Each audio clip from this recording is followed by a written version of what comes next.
룻기 1장 1절로부터 11절로부터 18절 시작. 나오미가 가로되 내 딸들아 돌아가라. 너희가 어찌 나와 함께 가려느냐? 나의 태중에 너희 남편 될 아들들이 오히려 있느냐?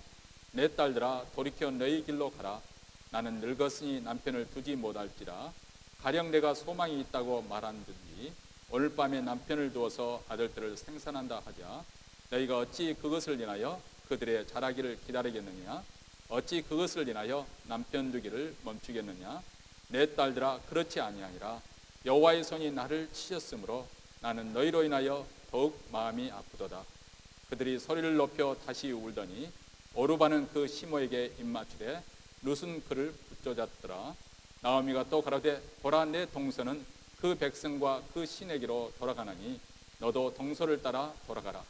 룻이 가로되 나로 어머니를 떠나며 어머니를 따르지 말고 돌아가라 강권하지 마옵소서.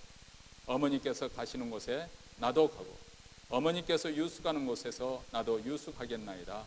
어머니의 백성이 나의 백성이 되고 어머니의 하나님이 나의 하나님이 되시리니 어머니께서 죽으시는 곳에서 나도 죽어 거기 장사될 것이라. 만일 내가 죽는 일 외에 어머니였다면 여호와께서 내게 벌을 내리시고 더 내리시기를 원하나이다. 나오미가 룻의 자기와 함께 가기로 굳게 결심할 모고 그에게 말하기를 그치니라. 아멘. 우리가 어머니 주일을 맞이해서 어머니의 그 노고 또 수고를 기억하고 또 저들의 희생적인 사랑을 또 생각하면서 또 하나님께서 저들에게 위로와 평강을 주시기를 또 기원을 합니다. 세상은 변하더라도 변하지 않는 것들이 있는데 또 변하지 않도록 지켜야 될 가치들이 있는데 그것은 바로 어머니의 희생적인 사랑이 아닐까 그 생각이 되어집니다. 근데 세상은 이런 변하지 않는, 이전에도 어머니들이 그렇게 자녀들을 이렇게 희생하시고 고생하시면서 자녀들을 키웠던 그 사랑이 지금도 이 시대도 계속 이렇게 지켜지고 또 보존되고 또 유지되고 있는 반면에 세상은 많은 것들이 또 변질되고 바꿔지고 있습니다. 근데 우리 자신들도 어떻게 달라지고 있는지 그것을 모르다가 어떤 사건이 일어났을 때 문득 우리 애가 어디에 놓여 있는지 어떤 모습으로 살아가고 있는지 그것을 우리가 화들짝 놀라면서 깨닫게 되는 경우가 있습니다. 2001년 9월 11일 미국 뉴욕의 110층 되는 고층 건물 세계 무역센터 그 쌍둥이 빌딩이 차례로 무너지게 하고 또 워싱턴 국방부 건물에 타격을 간 그 정말 상상할 수도 없었던 항공기, 민간 항공기를 자살 테러 사건은 전 세계에 큰 충격을 안겨주었습니다. 이 4대의 민간 항공기를 납치한 이슬람 극렬 테러 분자들에 의해서 동시다발적으로 이루어진 이 테러로 인해서 세계 경제의 중심부이자 미국 경제의 상징인 뉴욕은 하루아침에 공포의 도가니로 변하고 말았지요. 그리고 이 테러로 인해서 그 세계 무역센터에 전 세계에서 90여 개국에서 온 2,800 내지는 3,500명의 무고한 사람들이 생명을 잃었습니다. 어떻게 보면 정말 이런 테러와 어떤 것과는 전혀 상관이 없는 일반 시민들에게 이렇게 참혹한 테러를 가할 수 있는지 도대체 그런 생각을 하고 그런 일을 감행을 한 그 테러범들의 사고를 우리는 도저히 이해할 수가 없습니다. 그리고 무엇보다도 이 세상에 이토록 미국을 증오하는 사람들이 엄연히 존재하고 있다는 이 사실에 모든 미국 사람들은 더 큰 충격을 받았을 것입니다. 비로소 우리 미국에 사는 사람들은 미국인들이 바라고 생각하는 그 미국하고 그리고 미국 아닌 다른 세계의 사람들이 미국을 어떻게 바라보고 있고 또 어떻게 생각하고 있는가, 거기에는 그 바라보는 그 미국과는 두 개, 별개 너무나도 간격이 있다는 것을 우리는 새삼스럽게 깨닫게 되었습니다. 어떻게 보면 이런 면에서 얼마 전에 일어났던 한국에 일어난 세월호 침몰 사건도 우리 한국인들의 민낯을 드러나게 하는 그런 순간이 아닌가 생각하게 됩니다. 그것은 그동안 사람의 생명보다도 돈과 물질을 더 앞세우는 가치관이 적나라하게 노출되는 사건이 아닌가 그런 생각을 하게 됐죠. 선조는 돈을 빨리 그리고 많이 벌려는 욕심에 승객의 안전을 고려하지 않고 배를 개조를 했고 또 그날 또 화물도 초과 이상으로 그렇게 실었고, 또 승무원 훈련에는 전혀 힘쓰지도 않았습니다. 또 안전검사를 철저히 해야 될 사람들도 돈에 눈이 어두워서 눈을 감아 주었습니다. 한 민간업체는 구조작업에 많은 수고를 했지만은 그러나 자기들이 일을 독점하려는 그 욕심 때문에 가장 중요한 시간을 허비했다는 그런 비난을 받고 있습니다. 근데 곰곰이 생각해 보면 이 모든 일에, 이렇게 되어진 모든 일에, 모든 것에 보면 돈이 결부되어 있다는 것을 우리는 생각하지 않을 수 없습니다. 이번 사건이 우리 모두에게 큰 충격을 안겨주었지만은 사실 이런 사고가 하늘에서 뚝 떨어지듯이 불쑥 터진 사건은 아닙니다. 마치 가랑비에 서서히 우리 옷이 젖어가지고 우리 자신도 모르는 사이에 어쩌면 이런 일들이 이렇게 일어날 수 있는 어떤 토양이 되어지는 그런 일들이 있었던 것이고, 그중 가장 핵심적인 그 정신은 대금주에 우리가 서서히 물들어져 왔다는 것입니다. 그것이 마침내 이런 사건으로 폭발한 것이죠. 우리 한국 사람들이 그동안 얼마만큼 물질 중심적인 생각을 가지고 있는지, 어느 분이, 우리 교인 중에 한 분이 제게 흥미로운 그 설문조사를 이메일로 주어서 여러분에게 소개해드리려고 합니다. 이 설문조사는 몇 개 나라에게 중산층이란 무엇을 의미하는지 그 기준에 대해서 묻는 그런 설문조사였습니다. 근데 이런 답변을 얻었다고 합니다. 먼저 프랑스 중산층 기준입니다. 펑피드 대통령이 그 책에 미국 중산층의 기준은 무엇이냐면, 첫째로 외국어를 하나 정도는 할 수 있어야 하고, 두 번째로 직접 즐기는 스포츠가 있어야 하고, 세 번째는 다룰 줄 아는 악기가 있어야 하고, 네 번째는 남들과 다른 맛을 낼 수 있는 요리를 만들 수 있어야 하고, 바로 프랑스 사람답지요. 그리고 다섯 번째는 어떤 사회적인 공분, 불이한 일에 대한 공분에 의연히 참여하고, 그리고 약자를 도우면서 봉사활동 꾸준히 하는 사람이 바로 중산층에 해당되는 그런 기준입니다. 그 다음에 영국 중산층의 기준은, 옥스퍼드 대학에서 제시한 중산층의 기준은 이렇습니다. 첫 번째는 페어플레이를 할 것, 스포츠맨으로 페어플레이를 해야 된다. 두 번째는 자기 주장과 신념을 가질 것, 세 번째는 독선적인 행동을 하지 말 것, 그리고 네 번째는 약자를 두둔하고 강자에 대응할 것, 다섯 번째는 불의, 불평등, 불법에 의연히 대처할 것. 그리고 미국의 중산층 기준, 이 공립학교에서 가르치고 있는 중산층 기준은 첫 번째로 자기 주장에 떳떳하고, 두 번째는 사회적인 약자를 도와야 하고, 세 번째는 부정과 불법에 저항을 하고, 그리고 네 번째로는 자기 집 테이블에 적어도 정기적으로 받아보는 비평지 하나 정도는 있어야 된다. 이게 바로 미국 사람 공립학교 가르치는 중산층의 기준입니다. 그렇다면 우리 한국 사람들, 직장인들을 대상으로 설문조사한 중산층의 기준은 무엇인가? 잘 들어보시기 바랍니다. 첫째, 부채 없는, 빚이 없는 아파트 30평 이상 소유할 것. 두 번째, 월 급여가 500만 원 이상일 것. 세 번째, 자동차는 2000cc급 중형차 차를 소유할 것. 네 번째는 예금액 잔고 1억 원 이상 보유하고, 다섯 번째는 해외여행 1년에 한 차례 정도 다닐 것. 그러니까 이전 유럽에 있는 나라들과 서양 사람이 가지고 있는 그 중산층의 기준과 한국 사람이 가지고 있는 중산층의 기준이 한 가지 분명한 차이가 있습니다. 그것은 바로 우리 한국 사람들이 제시하는 그 중산층의 개념 속에는 처음부터 끝까지 철저하게 물질 중심적이다. 비록 서양에서 자본주의가 출현을 했지만은 그래도 오랜 역사를 통해서 뿌리내린 기독교 그 정신과 신앙이 어떤 의미에서는 서구 사회에 어떤 정신적인 토대를 제공해주는 그런 구실을 했습니다. 근데 한국에는 기존에 있던 모든 종교나 그리고 어떤 체제나 모든 것이 다 무너졌지 않습니까? 6.25를 통해서 다 폐허가 되어버리고 말았습니다.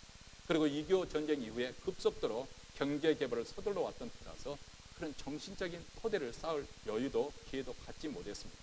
심지어는 우리 기독교도 세상 그것에 발을 맞춰서 우리도 성장하고 부흥돼야 되는 그것에 그냥 이렇게 함께 나가는 바람에 내실을 기할 수 있는, 소위 말하면 이 사회에 기독교 정신을 뿌리내리게 할 수 있는 그럴 기회를 놓치고 말았고, 그리고 뿌리를 내리지 못했습니다. 결국 오늘날 비극적인 이런 사고를 잉태한 그런 원인이 되는 오판의 구실이 바로 이런 정신적인 그 흐름과 무관하지 않을 것이다. 그런 생각을 해보고 하게 됩니다. 오늘날 시대는 아주 급격하게 예전에는 100년 단위로 변했던 것이 이제는 10년 단위로, 아니 이제는 1년 단위로 그렇게 압축해서 변해가고 있습니다. 심지어는 우리가 살고 있는, 우리가 인간이 가지고 있는 가치관이나 세계관도 이렇게 달라지고 있습니다. 불행히도 좋은 쪽보다는 나쁜 쪽으로 더 변질되어 가는 것 사실입니다. 사도 바울은 디모데후서 3장에서 우리에게 말세에 일어날 일에 대해서 경고를 하고 있습니다. 말세가 되면 사람들이 아주 고통이 심한 때가 이르게 될 것이다. 고통이 많다, 이 말은 스트레스가 많은 그런 시대가 될 거라는 거예요. 우리가 지금 현재 어떻게 세상이 진행되고 있는지 잘 알 것입니다. 물론 그렇지 않은 분들도 계시지만은 누구나 다 이구동성으로 가는 것이 예전보다 더 먹고 사는 데는 풍성한데, 정말 예전에 보면 예전 저희들 어렸을 때 국민학교나 중학교로 가면 꼭 처음에 첫 시간에 담임선생님이 조사하는 것이 있어요. 지금 생각하면 왜 그것을 조사했는지 모르겠어요. 집에 전화기 있는 사람 손들어, 집에 냉장고 있는 사람 손들어, 뭐 집에 차 있는 사람 손들어. 아니 도대체 왜 그것을 조사했는지 지금 와서 생각하면 참 이게 좀 수상하지 않아요? 그렇잖아요? 근데 예전에 비하면은 우리가 현재 가지고 있는 것들 얼마나 우리가 부유해졌습니까? 심지어는 어떤 점은 이제 티네이저가 되고 이상 자녀가 되면 한 사람도 한 대씩 자동차를 가지고 있잖아요. 지금 전화기가 없는 사람, 전화기가 뿐입니까? 요즘에는 다 또 컴퓨터며 또 스마트폰이며 얼마나 부유해졌습니까? 그런데 사도 바울 우리에게 말합니다. 말세가 되어지면 사람들이 스트레스로 엄청나게 고통을 당할 거라는 거예요. 여러분, 이것을 실제적으로 뒷받침해주는 증거가 있습니다. 한국 사회도 그렇고 미국 사회도 할 것 없이 학교에 하기 이전의 애들도 항우울제를 복용하는 애들이 점점 많아지고 있다.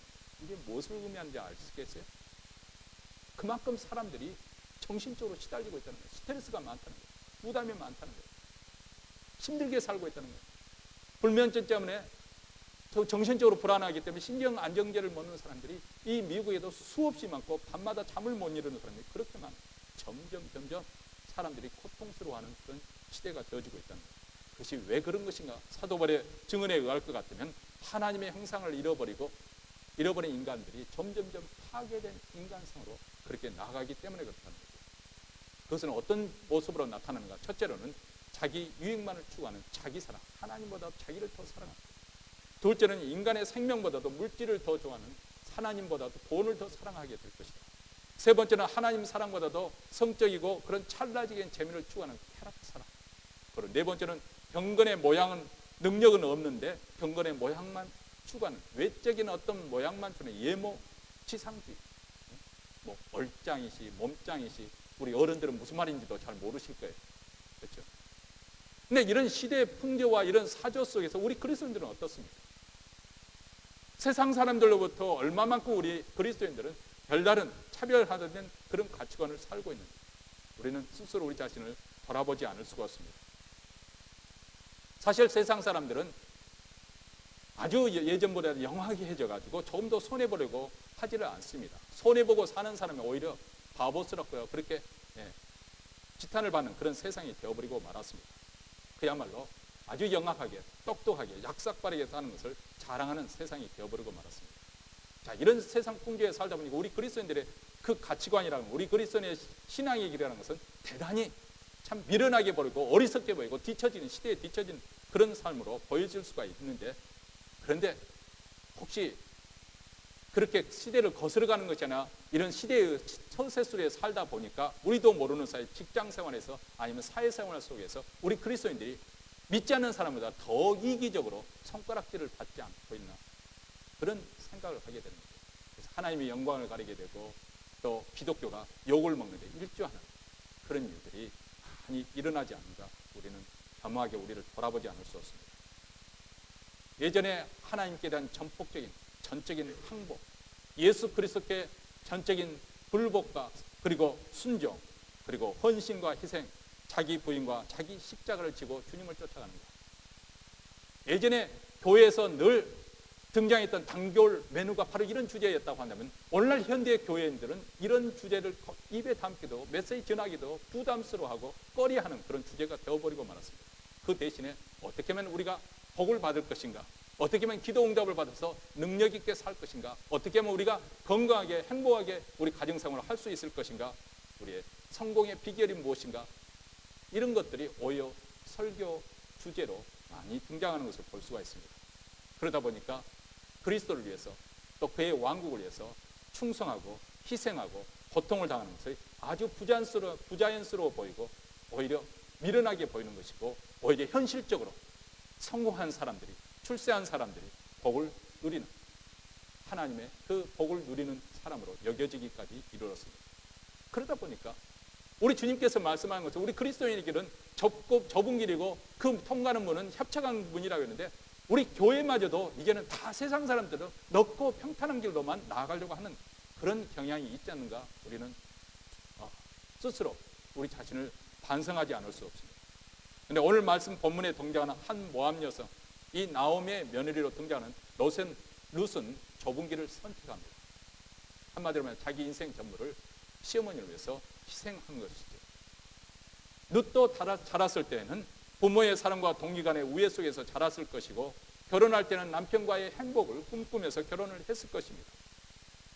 물론 남편과 이런 사별로 인해서 자기 일생에 처음 큰 비극적인 일이 닥쳤지만은 그래도 희망을 포기하는 아직 너무나도 젊습니다. 그런데 지금 룻은 장래가 보이지 않는, 미래가 보장되지 않은 그 길에 자기 생을 바치려고 결심을 하고 있는 것이죠. 그것이 무엇입니까? 홀로 남겨진 그 시어머니를 따라가기로, 그래서 자기 고향 땅을 떠나서 타국에 가기로 그렇게 결단을 한 것입니다. 어떤 억압이나 강요해서 그렇게 된 것이 아니고 자기 자신 스스로 그렇게 결단을 한 거죠. 물론 시어머니 나오미는 그러지 말라고 그렇게 권면을 합니다. 여기 보면 나오미는 본래 이스라엘 사람이었습니다. 그런데 이스라엘 땅에 베들레헴에 살던 사람이었는데 그곳에 기근이 드니까 먹을 것이 없기 때문에 소위 말하는 우리처럼 해외로 이민을 간 거죠. 모압 땅으로, 요단강 건너편 모압 땅으로 이민을 갔습니다. 이방 땅에 갔습니다. 거기서 행복하게 가정을 이루려고 아마 열심히 정착하기 위해서 일을 했을 것입니다. 근데 불행히도 남편이 세상을 떠나더니 이어서 그 아들마저도 결혼한 후에, 얼마 후에 그만 연이어서 죽고 맙니다. 순식간에 잘 살아보려고 애국 땅까지 갔던 그 나오미는 호련히 혼자 남아있는 거예요. 그리고 난 다음에 이제는 더 이상 이제 소망이 없으니까 이제 내 고향 땅으로 돌아가야겠다 결심을 하는데, 이 며느리가 어떻게 해야 될 것인가. 아마 나오미와 함께 가있던 두 며느리에 대해서 생각을 해보았을 거예요. 지금 두 며느리가 함께 내 고향 땅에 돌아간다고 하는데 이것은 순전히 내 욕심이지, 내가 며느리 장래를 생각하면 그렇게 할 수는 없지. 내가 진정으로 이들을 사랑한다면 그들을 다시 진정적으로 보내서 그들로 하여금 재출발할 수 있도록 그렇게 해야 되겠다. 그래서 두 며느리에게 권면합니다. 나를 따라 내 백성으로 돌아간다 해도 소망이 없다. 차라리 너희 친정적으로 돌아가서 좋은 남편을 만나서 새롭게 가정을 꾸미라. 이런 나오미의 간곡한 권면에 셋째 며느리 오르바는 울면서 떠나갑니다. 혹은 오르바가 떠난 것에 대해서 비난할지 모르지만 사실 그녀는 단순히 시어머니의 그 공고, 아주 지극히 상식적인 정상적인 그 판단에 따른 것뿐이지 별다른 그 오르바도 아마 착한 며느리였을 거라고 생각합니다. 함께 가도 미래가 보장되지 않는 것이죠. 그렇게 해서 오르바는 울며 떠났습니다. 룻도 오르바처럼 자기 민족으로 돌아간다 해도 아무도 그녀를 무정하다고 비난할 사람은 없을 것입니다. 근데 룻은 여전히 시어머니 나오미를 붙들고 놓지 않았습니다. 좁은 길로 가기로 스스로 선택을 한 것이죠. 룻이 이렇게 좁은 길을 선택한 그 이유가 있었던 이유가 무엇일까요? 무엇이 룻으로 하여금 이 길을 가게 했던 것일까요? 한번 여기 나오미를 입장을, 그 시어머니 나오미 입장을 생각해 보십시오. 타국에 와가지고 남편을 호련히 먼저 세상을 보내고, 그래서 두 아들을 의지하며 살려고 했는데 그 두 아들마저도 자식을 낳지 못하고 그냥 호련히 훌쩍 떠나버리고 말았습니다. 세 사람이 졸지에 갑으로 남겨진 것이죠. 이제 홀로 남겨진 시어머니 나오미는 쓸쓸하게 자기 고향에 정말 빈손으로 돌아가야 됩니다. 그 모습이 너무나도 애처로운 그런 모습이죠. 애로운 그 길을 홀로 걸어간다는 사실에 룻은 너무나도 가슴이 아팠던 것이죠. 그래서 자신의 소중한 인생을 나오미와 함께 하기로 결단한 것이죠. 오늘 말씀 15절에 보면 오르바가 떠난 다음에 나오미는 룻에게 계속해서 권면합니다. 보라, 내 동서는 그 백성과 그 신에게로 돌아가나니 너도 동서를 따라 돌아가라. 그런데 룻이 이에 대해서 뭐라고 답변을 합니까? 16절에 보면 어머니의 백성이 나의 백성이 되고 어머니의 신 여호와 하나님이 나의 하나님이 될 것입니다. 여기 보면 룻이 얼마나 단단히 결심하는 것을 한눈에 알 수가 있죠. 자기 민족과 자기 신을 버리고 어머님이 있는 곳에 그 민족에 나도 그 민족의 일원이 될 것이고 어머니 섬기는 그 하나님 나도 섬기게 될 것입니다. 그러면서 그 여호와의 이름으로 맹세까지 하죠. 그것이 바로 17절입니다. 어머니께서 죽으시는 곳에서 나도 죽어 거기 장사될 것이다. 만일 내가 죽는 일 위해 어머니와 떠나면 여호와께서 내게 벌을 내리시고 더 내리시기를 원하나이다. 그러면 죽기까지 맹세하는 그런 충성을 맹세하는 그런 장면입니다. 죽어서까지도 나오미를 떠나지 않겠다. 죽어서까지 내가 시어머니를 떠나지 않겠습니다. 이 룻의 말은 얼핏 보기에는 수사학적으로는 그런 표현에 어떻게 보면 좀 과장법 표현이 아닌가. 그렇게 죽으면 당연히 헤어지는 것인데 지금 나오미가 지금 룻이 무슨 말을 하고 있는가. 근데 여러분 고고학적 발굴에 의하면 그 룻의 발언이 수사학적인 표현이 아니라 실질적으로 그렇게 이루어진다는 것을 증명을 해주고 있습니다. 고대 근동아시아에서는 사람이 죽음에서도 서로 헤어지지 않습니다. 우리가 생각하는 것처럼 그렇게 헤어지는 것이 않는 거예요. 그 이유가 무엇이냐? 고대 근동에서는 보통 가족 한 무덤을 썼습니다. 그 무덤이라는 게 대개 우리가 생각하는 봉분을 만든 무덤이 아니고 천연불이나 아니면 불을 만들어서 구멍을 뚫어가지고 거기에 가족 무덤을 쓰는데 그 사람이 죽으면 그 시신을 그 무덤 한쪽에 이렇게 눕혀 놓습니다. 안치를 해 놓죠. 그러면 시간이 지나면 다 부패해서 살은 썩고 오직 유골만 남지 않습니다. 그 유골을 걷어가지고 그 맞은편, 건너편에는 그 무덤 안에 있는 그 맞은편에 가족들의 남은 먼저 세상을 떠난 그 가족들의 유골에 거기서 같이 집어넣는 거죠. 그러니까 그들은 죽어도 함께 떠나지 않고 함께 있는 것이죠. 바로 지금 룻은 그것을 말씀하고 있는 거죠. 죽음 후에도 함께 묻는 이스라엘 장례 풍습을 암시하면서 내가 죽음에 이르러도 충성하겠습니다. 이런 룻의 충성과 인애로 말미암아서 완전히 빈손으로 돌아갈 수밖에 없고 그 인생이 완전히 텅 비어버리는 그 나오미가 은혜로 풍성히 체험을 받기 시작합니다. 사실 꼭 그렇게까지 할 필요가 없는 상황인데 자발적으로 어머니를 섬기는 그 결정, 바로 룻의 고귀한 충성심에서 나온 것입니다. 오늘날에는 이런 가치에 대해서 정말 구시대, 캐캐묵은 구시대 발상이라고 생각할 것이고 이건 봉건주의 사상에서 이를 비롯한 것이라고 생각할 것입니다. 물론 오늘 시대에 제가 지금 그것을 그렇게 살라고 강요하면서 이 설교 메시지를 준비한 것은 아닙니다. 그렇지만은 룻의 그런 결정이 결코 헛되지만 않았다는 것을 나중에 4장 15절에 보면 이렇게 베들레헴 여인들이 그 룻을 칭찬합니다. 7 아들보다 귀한 내 차. 7. 그 당시는 아들을 선호하는, 아들의 대를 이어한다는 그런 그 한국 사람들처럼 그런 유대 사회였기 때문에 7 아들보다 더 귀한 자부라는 상상할 수 없는 그런 큰 칭찬이죠. 그리고 룻기서에 보면 결국 해피엔딩으로 끝나게 되지 않습니까? 룻은 그 나오미의 근족 중에서 가장 유력한 보아스와 행복한 결혼에 이르게 되고 그리고 보아스와 결혼해서 아들의 아들 그 중손에서 다윗왕이 출생을 하게 되죠. 이방 여인 모압 여인에게서 그 중손에 다윗왕이 위대한 다윗왕이 출생을 합니다. 그러나 무엇보다도 참 영광스러운 것은 우리가 마태복음 1장에 가보면 그 다윗왕의 후손으로 오신 메시아 예수 그리스도의 그 계보에 룻이라는 그 이방 여성 이름이 떳떳이 그 계보에 올라가 있습니다. 저도 어렸을 때 제 가정의 그 족보를 봤는데요. 그 족보에는 요즘에는 좀 달라져가지고 여자들 이름도 올린다고 하는 이야기를 뒤에 들었습니다만 제가 봤던 그 족보는 여자 이름들이 없었어요. 근데 여러분 마태복음 1장에 보면 이방 사람이 이 루시, 예수님의 메시아의 족보에 이름이 올라가 있습니다. 그리고 오늘도 그 루시의 이름을 들먹이면서 여러분 말씀을 듣고 있지 않습니까? 얼마나 영광스러운 그런 반열에 올랐습니다. 세상에서는 좁은 길을 선택하는 것이 참 미련하게 보이고 어리석게 보일 것입니다. 사실 바보 아니고서야 누가 그 길을 가겠습니까? 하나님을 믿는 신앙이 아니라고 한다면, 또 하나님의 은혜를 입지 않은 사람이라고 한다면 감히 누가 그 길을 가겠다고 상상을 하겠습니까? 또 강요해서 갈 수 있는 문제도 아니죠. 오직 하나님의 받은 은혜 가운데 스스로 결단하는 것이지 누가 강요해서 강압해서 이루어져서도 안 되는 것입니다. 룻도 얼마든지 오르바처럼 자기 살 길을 떠날 수가 있었어요.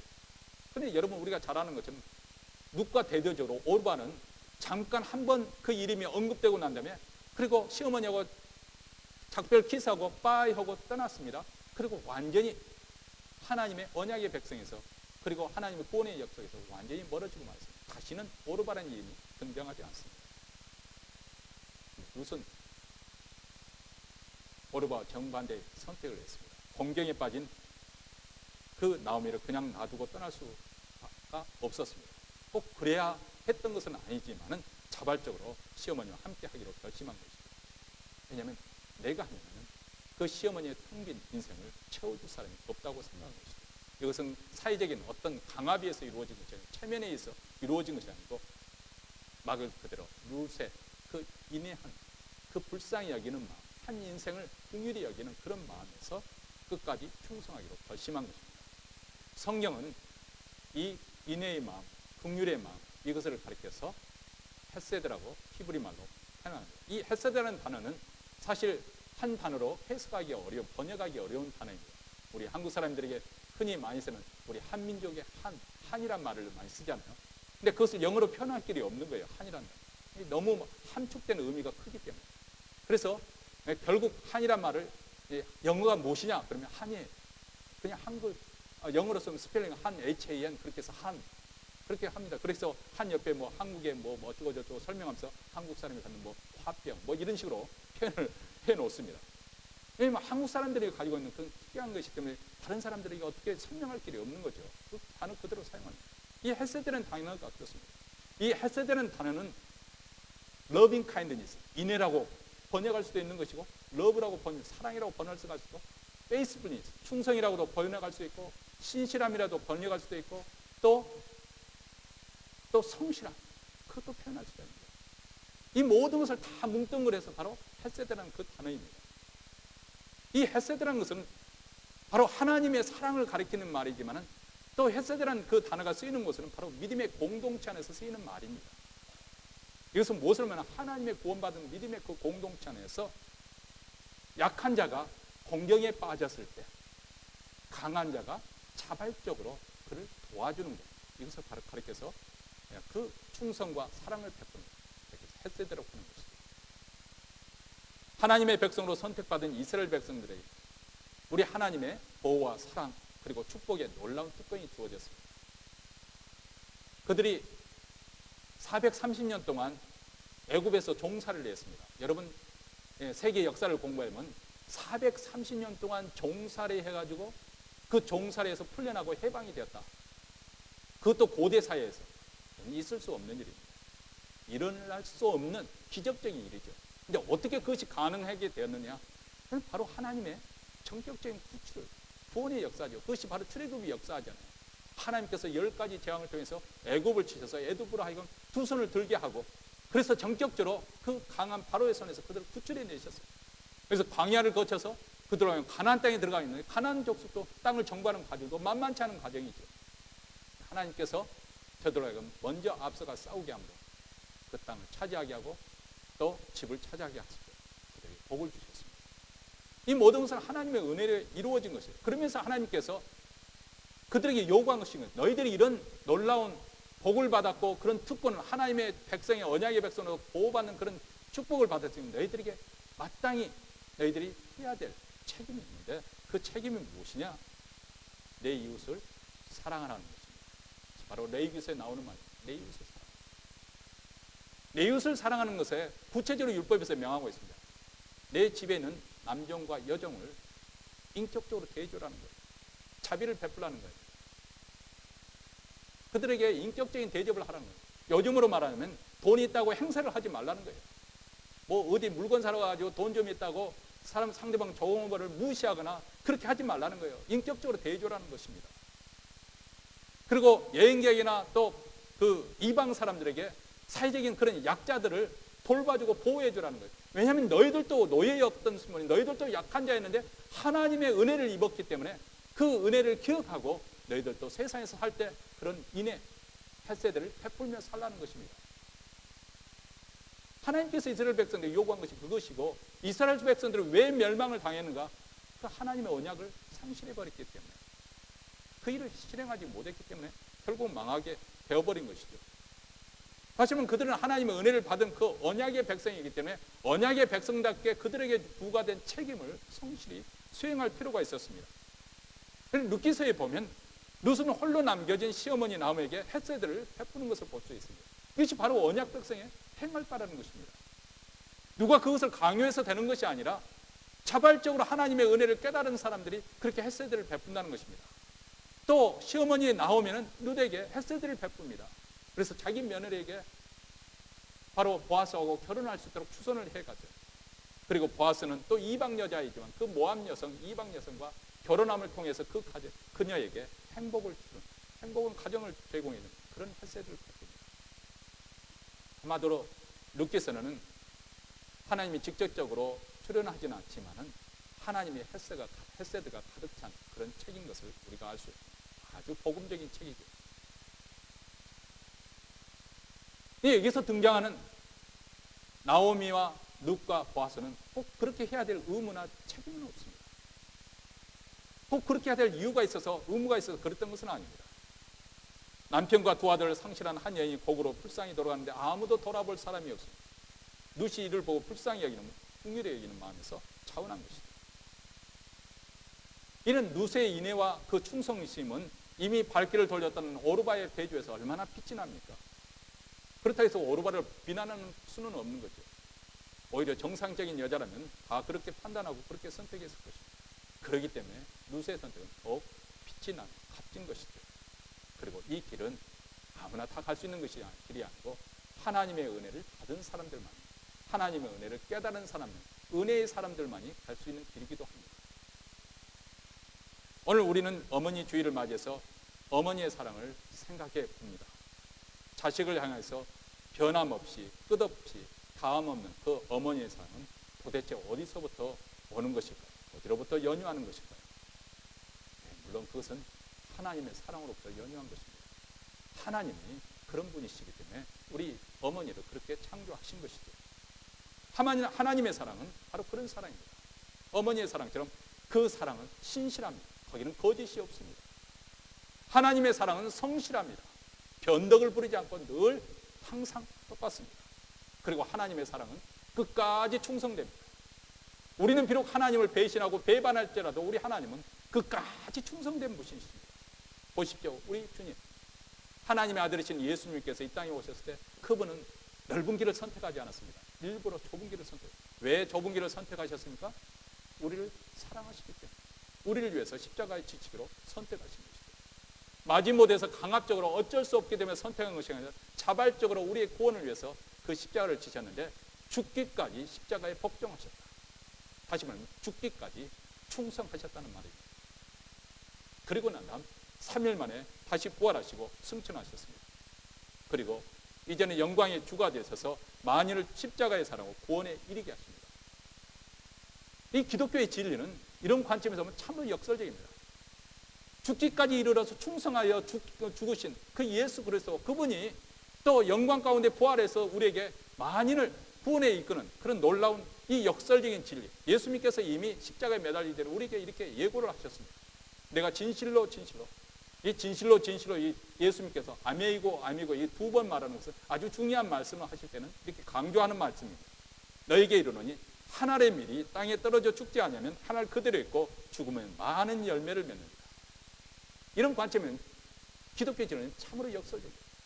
사람은 다 누구나 다 출세하기를 원하고 성공하기를 원하고 돈을 많이 벌기를 원하고, 왜 그렇게 하면은 사람들에게 대접을 받을 수 있으니까, 호령하고 살 수 있으니까. 이게 세상 사람의 힘의 논리에 의해서 지배되는 세상이기 때문에 그것이 통하는 거예요. 그러나 하나님의 원리는 무엇이냐? 오히려 하나님의 미래이 되어서 땅에 떨어져 죽는 거예요. 그래서 많은 열매를 맺겠다. 우리 주님의 영적인 법칙입니다. 잃고자 하면 얻게 될 것이고, 얻고자 하면 잃게 될 것이고, 죽고자 하면 살게 될 것이고, 살고자 하면 죽게 될 것이라는 거예요. 영적인 의미입니다. 영적인 진리예요. 우리는 오늘 룻기서 이 룻의 삶을 통해서 그 진리가 정말 진실이라는 것을 알게 됩니다. 또 어머니의 사랑, 어머니의 희생적인 그 사랑을 통해서 이 진리가 정말 사실인 것을 우리는 깨닫게 됩니다. 어머니의 희생적인 사랑과 그리고 은혜가 있었기 때문에 오늘날 우리가 존재하게 된 거 아니에요. 더군다나 그렇다면 우리 그리스도인들, 우리는 공로 없이 하나님의 백성이 되었습니다. 공로 없이 구원받았습니다. 공로 없이 우리는 천국을 유업으로 받는 그런 상속자가 되었습니다. 이런 하나님의 은혜와 사랑을 깨달은 사람들의 삶에는 바로 이 영적인 진리가 발견되어야 되지 않겠습니까? 세상은 물질을 앞세우고 성공과 출세에 강분하고 재미의 쾌락에 눈을 팔고 자기 자신만 하는 지독한 이기주의에 빠져 있었다 할지라도 세상 사람들과 다른 가치관을 보일 수 있는 그런 사람들이 바로 그리스도인이 되어야 되지 않겠습니까? 그런 시대적인 정신을 거스르며 사는 사람들이 우리 그리스도인이 되어야 되지 않겠습니까? 하나님과 그날에 끝까지 충성하는 말, 뭐 세상 사람 이렇게 말하든 저렇게 말하고 주위에서 이렇게 말하고 천천만이 이러한다 하더라도 그의 나라를 향해서 하나님을 위해서 끝까지 충성된 말, 우리 주님이 충성하셨기 때문에, 그리고 그리스도에 대한 신앙이 늘 변함없이 신실하고 진실하게 나오고, 그리고 그뿐만 아니에요. 우리가 신앙생에서만 그렇게 터울해서 그러는 것이 아니라 세상에 나아가서도 직장 생활에서도 우리는 그리스도인답게 우리는 정말 성실하게 그 일을, 맡겨진 일을 본분을 감당해야 되죠. 아, 저 사람이 했다면 믿을만하다. 소위 말하면 세월호 선장처럼 그런 무책임한 사람, 그런 생각을 해봅니다. 제가 성경 공부 때 지난 화요일 성경 공부 때 질문을 했습니다. 좋은 그리스도인은 어떤 사람일까요? 한번 여러분이 세월호 선장이라고 생각하고 한번 상상해. 내가 세월호 선장이 되었습니다. 자, 내가 정말 좋은, 정말 열심히 있는 그리스도인이죠. 선장이 되자마자 다 선원도 불러다가 우리 성경 공부합시다. 매주 화요일 모두 성경 공부합시다. 해서 성경 공부하고 그것이 좋은 그리스도인일까요? 아니면 선장이 할 일이 무엇인가 잘해서 책임을 100% 아뢰는 것이 좋은 그리스도인일까요? 우리는 대부분 전자편에 많이 세뇌가 되어가지고 전자편을 대표는 꼭 그것은 아닌 것 같으네. 이게 너무 분명하잖아요. 선장호 사건을, 세월호 사건을 봤을 때는 선장이 한 거는 그건 아니잖아요. 맞습니다. 우리가 직장에서 말로 교회 갑시다, 전도하고 막 이렇게 하는 것도 중요하지만 제가 그거 필요 없다는 거 아니에요. 그러나 기본적으로 우리가 직장 생활에서 그리스도인이 해야 될 일은 무엇인가? 정말 바른 품성과 인격을 가지고 내게 맡겨진 일을 성실하게 하는 거예요. 남들에게 욕먹지 않고 성실하게 하는 거예요. 이기적이지 않고 내 맡은 바 책임을 잘 감당하고, 그리고 정말 남에게 피해를 주지 않도록 내가 맡은 일이 무엇인지 잘 숙지해서 그 일을 제대로 효과를 해내는 거예요. 이것이 선행되어야 될 것이 아닌가. 그래야 세상 사람들에게 우리 그리스도인들이 욕을 먹지 않는 거예요. 근데 우리는 입으로는 전도한다 하시고 교회 가자 하고 막 교회 나오라 하고 뭐 교회에서 신우회를 조직해서 성경 공부도 하고 그러는데, 일하라고 보면 이리 빠지고 저리 빠지고 만약에 그렇게 한다면 사람들에게 그 전도가 열매가 맺힐 수가 없는 것이다. 여러분, 이 세상에서도 우리 신앙인들은 신실해야 됩니다. 정직해야 되고요, 성실해야 됩니다. 지금 세상이 아무리 이런 그리스도의 그 정신을 구현하며 사는 것이 현실적으로 답답하고 힘들어 보여도 우리는 전능하신 하나님을 믿기 때문에 우리는 그 길을 추구해 가야 됩니다. 그분께, 그분 나라에 헌신한 사람들이기 때문에, 그리고 진실하신 하나님을 끝까지 믿기 때문에, 그러면은 우리 주님은, 신실하신 그분은, 햇셋의 사랑을 가진 그분은 우리를 결코 버리지 않으시고 우리의 인생도 룻처럼 해피엔딩 분명히 바꾸어 주실 것입니다. 세상에도 그렇습니다. 최후에 웃는 자가 승리자라고 말을 합니다. 마지막에 웃는 사람이 있습니다. 지금은 선과 악이 뒤죽박죽이 된 그런 세상에서 우리가 살고 있습니다. 예수 믿지 않는 사람도 더 훨씬 세상적으로 잘 나갈 수도 있는 거고요. 그렇기 때문에 우리 믿는 사람들은 현재 드러나는 것 가지고 우왕좌왕할 필요도 없고 그것을 부러워할 필요도 없습니다. 하나님과 나와의 관계에서 하나님께서 내 부르신 부름에게 우리가 충성을 다하는 거예요. 그 충성을 다하는 나가는 거예요. 그리고 결론은 우리 하나님께 달리는 것이고 최종 판결은 하나님께서 결정할 때 그때 정말 확실하게 확정이 되어지는 거예요. 세상에도 법정이 날 때 뭐 1심이 하고 마음이 맞으면 2심으로 올라가고 2심이 하면 3심제잖아요. 근데 마지막 판결이 어디서 일어납니까? 대법원에서 판결되는 그것으로 끝입니다. 더 이상 어디 할 수가 없어요. 근데 이 세상에서는 그런 뭐 1심제, 2심제, 3심제로 하지만 우리 인생에서 마지막 최후 판단은 어디서 이루어지고 판정은 어디서 이루어지는 것인가? 하나님 보좌 앞에서 이루어지는 것입니다. 최후에 웃는 자가 진짜 웃는 자고 승자다. 로마서 10장 10절에서 우리에게 이렇게 말합니다. 성경에 이르되 누구든지 저를 믿는 자는 부끄러움을 당하지 아니하리라. 하나님을 믿고 자기 삶을 그리스도께 입혀가는 사람, 맡기고 충성되이 그 길을 달려가는 사람은 결코 하나님께서 그를 실패하지 않도록 부끄럽지 않도록 붙잡아 주실 줄로 믿습니다. 이런 복이 우리 모든 어머니 그 수고가 헛되지 않고 이루어지고 성취되어지고 위로가 되어지고 또 이 말씀을 듣는 우리 모두에게도 이루어지길 주의 이름으로 축원합니다.